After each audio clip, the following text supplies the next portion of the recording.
when looking at wealth, yes, it's good to have wealth, people enjoy, people go out, etc. As long as it's permissible, no problem.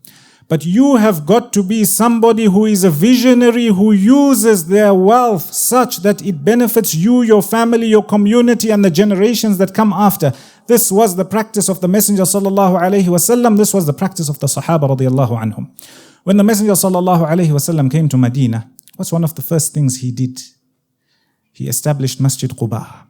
Then he goes to Banu Najjar, or Banu Najjar, a tribe in Medina.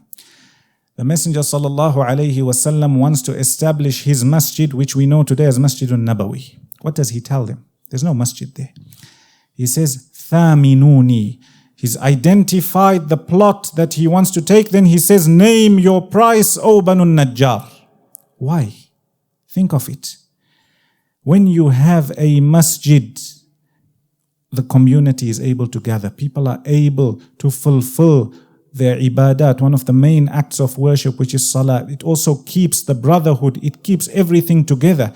Look at how the Messenger sallallahu alaihi wasallam needed to buy this piece of land in order to establish the masjid.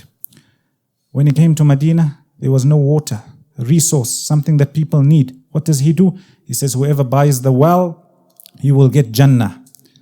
What is this? This is thinking on behalf of the community. The community needs water. How are we going to get water? We need somebody to buy the well. The Messenger sallallahu alaihi wasallam, when the Muslims came to Medina, there was a marketplace. I give you an example similar to when you've got a market or a mall. People need to pay in order to sell in there. So the person who owned the marketplace, he was charging exorbitant amounts. What does the Messenger sallallahu alaihi wasallam do?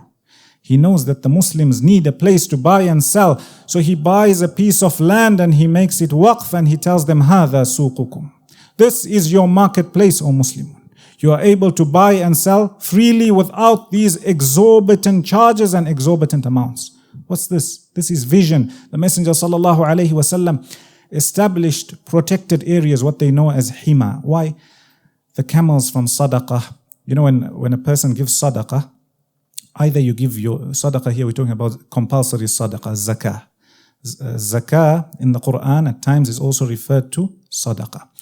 When a person gives zakah, compulsory charity, either they are giving wealth, or if they are farming, they are giving crop, or if they have animals, certain conditions are met, they give those animals.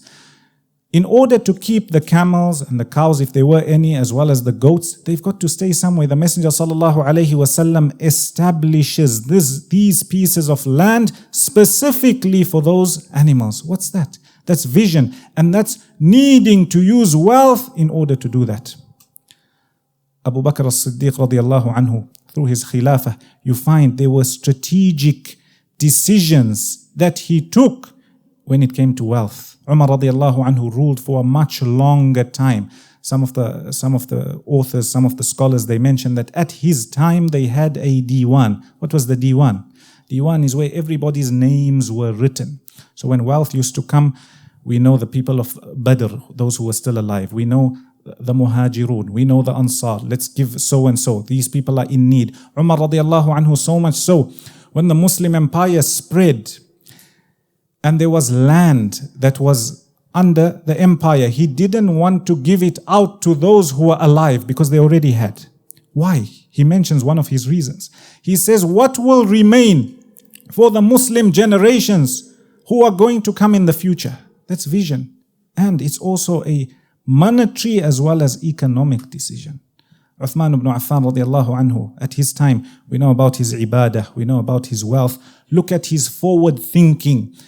In his reign, it was the first time where the Muslims had what we could call today a navy, where they had ships in order to sail, and they sailed in the Mediterranean and went towards Cyprus.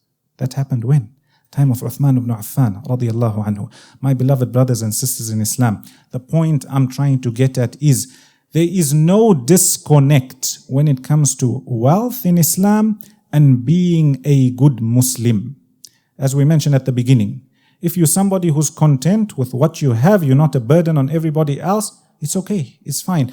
And if you're somebody who wants to go out and earn more, you want to make your thousands and millions and billions. Go, but go with the correct intention and be somebody who has that vision. In order for us to come here today to this masjid, surely there was a time where they had to buy the property, they had to buy the carpets, they had to buy the microphones. It comes from where? It doesn't just fall from the sky. This wealth, my beloved brothers and sisters in Islam, when we look at it from the correct lens, we are able to earn the pleasure of Allah subhanahu wa ta'ala, and we are also able to earn Jannah. And a person also benefits in his lifetime.